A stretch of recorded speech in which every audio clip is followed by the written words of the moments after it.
The euro is down 1% today on hotter than forecast US CPI numbers, but is this the real deal, or will we see more ranging price action from the euro?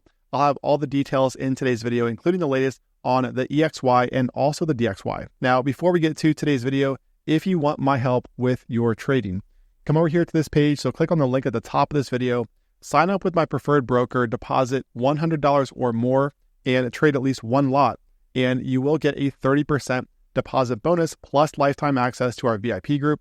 That includes daily videos from me, also help with your trading, and also the ability to see my trades in real time, plus full access to the upcoming course on how to trade failed breakouts. All right, so see the link in the description of this video, or if you're on the website, click on that broker link at the top of the page, and you will be taken to this page here to sign up. Now, just to be clear too, guys, this is only one method to join VIP. There are two ways to join. So the other is if you're located in the US, unfortunately, you can't sign up with my preferred broker, but you can use the link at the top of the video right now to sign up for an 80% discount on lifetime access. All right, so here we have the EURUSD breaking down today, down exactly 1% right now on hotter than forecast US CPI numbers. So let's take a look at those numbers that came in today. And this is why we're seeing the DXY up and the EURUSD down today, because we did have US CPI right here come in hotter than forecast. So across the board, guys, core CPI month over month, CPI month over month, CPI year over year, everything came in hotter than forecast. And this is what markets have been focused on for the entire year, for months now, because this right here is going to significantly affect the Fed's decisions later this year. Everybody's expecting rate cuts, and those odds of rate cuts are slowly diminishing because we're seeing sticky CPI, sticky inflation here in the US. So this is what I've talked about. This is what I mentioned to VIP members yesterday. I said that, typically I don't predict things like this ahead of time, but I did say that my guess is inflation is going to come in hotter than forecast once again.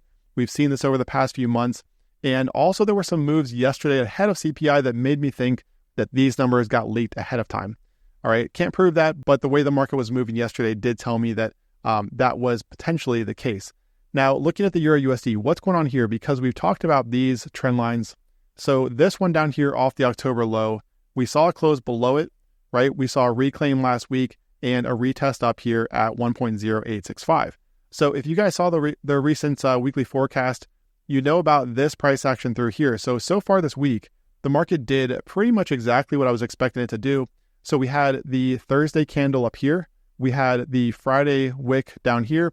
And what I was looking for this week was a fill of the Friday lower wick first, and then a move up here to fill in this wick from Thursday up here at 1.0865. So I even said that we could see a sweep up here of this high. We didn't quite get a retest of this trend line up here though, but we still did get a sweep of this high. The market filled in both of these wicks down here from Thursday and Friday. So what's going on here with the euro? Because we've seen this before where it broke down and then closed right back above. However, here's the critical factor for this trend line on the EURUSD chart. Looking here at the weekly time frame, the market has not closed outside of this triangle pattern on the weekly chart. Okay, so I think this is going to be something to pay attention to this week with the market trading, down here and the dollar looking extremely strong.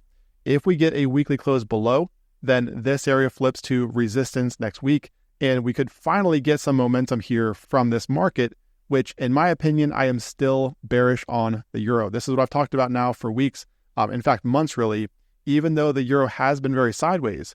If you'll notice here, right back here, we had higher highs, all right, higher lows, and notice right back here, this is when it changed.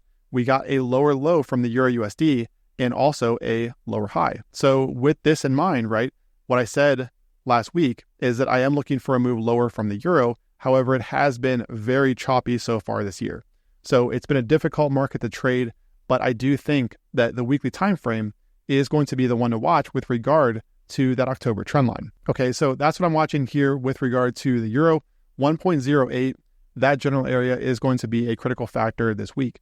Now, another factor for the euro has been the EXY. We've talked about this before, right? Looking at the weekly time frame, you can see that looking at this in linear view here, you've got this trend line from the 2022 low. Okay, so you've got this low right down here. You've got these two lows. and all of these prices through here. Now notice how the EXY never closed a week below this area.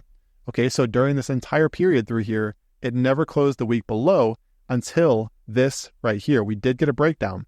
And what I mentioned in the weekly forecast was that given this candle right here, and also what I was seeing from the Euro USD, I was looking for a sweep of this high. Now, the market came, just shy of testing this trend line that we've talked about.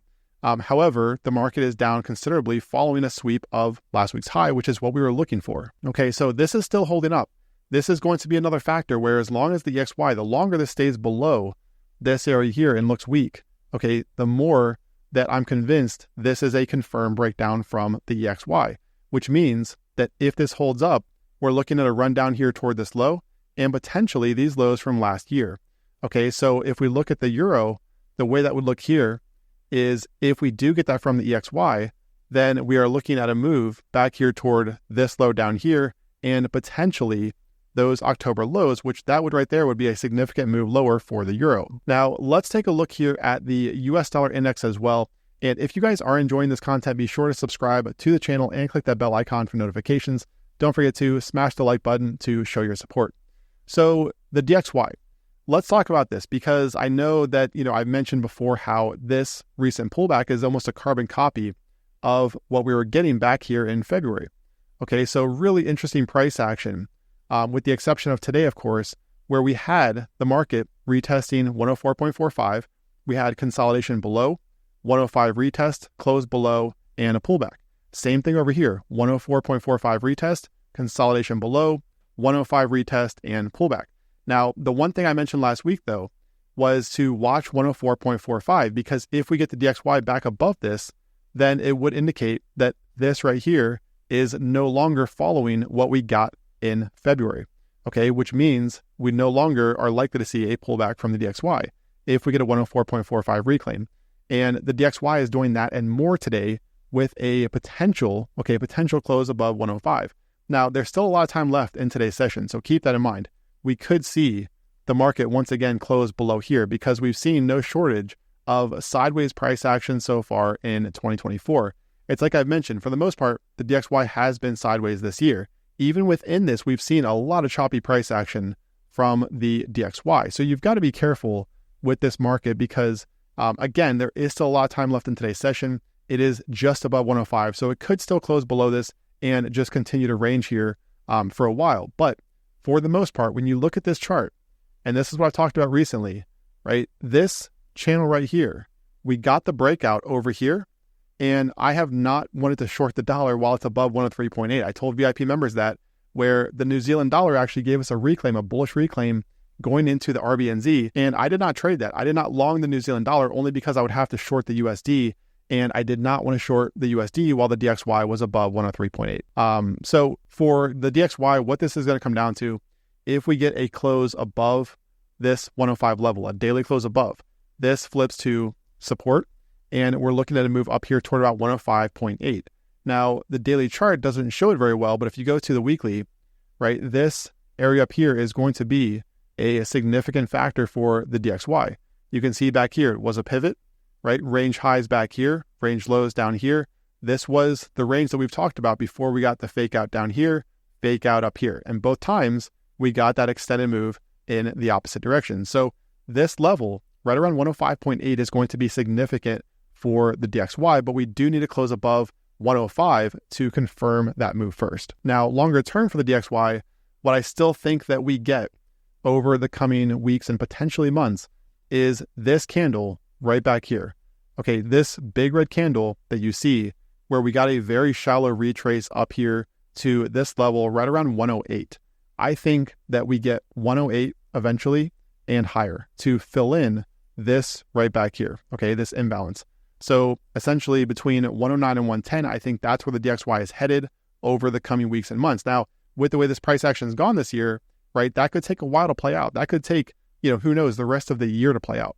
But I do think that a stronger dollar is what we're looking at here for the next few months. So I could be wrong in that, but when you look at this price action here, this channel, right, breaking out back here, showing strength again this week, I do think that that's where the DXY is headed. Okay, so for the Euro USD, flipping back here to this chart, right? If the week closes below 1.08, then that would be the first weekly close below this level. Notice how last week did not close below. We got a wick below, but it closed up here. Okay, so this is going to be significant going into the weekly close, especially when you look at the DXY, what it's doing with regard to 105, right? This is also going to be significant because the two move inversely to one another, plus combine that with the EXY breaking down on the weekly. This is holding below, and like I said, the longer this holds below this area, the more likely it is that this is a confirmed breakdown, and we're looking at a move toward some of these recent lows. All right, so I still favor shorting the euro while it's below this area here. Again, it's been difficult to trade. I haven't really traded it this week just because the price action has been unfavorable. This range that it was in previously, this is not enough for me to justify trades, right? The market did pretty much what I expected this week, as mentioned in the weekly forecast, but this range right here has not been favorable enough for me to trade. If we get a weekly close below here though, this area right here, then I will be looking for shorts for that move lower, because again, that would be the first weekly close below. If it closes back above here, going into the weekly close, then we're looking at more sideways action and really just unfavorable price action from the euro. All right, so that's what I'm looking for here from the euro. All in all, the euro looks weak. The dollar still looks strong this year, in my opinion, toward that 109 to 110 area. Subscribe to the channel and click the bell icon for notifications. Don't forget to sign up with Blueberry Markets. Deposit $100 or more, trade at least one lot, and you will get a 30% deposit bonus plus lifetime access to our VIP group. See the link in the description, or if you're on the website, click on that link that says broker. Trade well out there, and I will talk to you again tomorrow.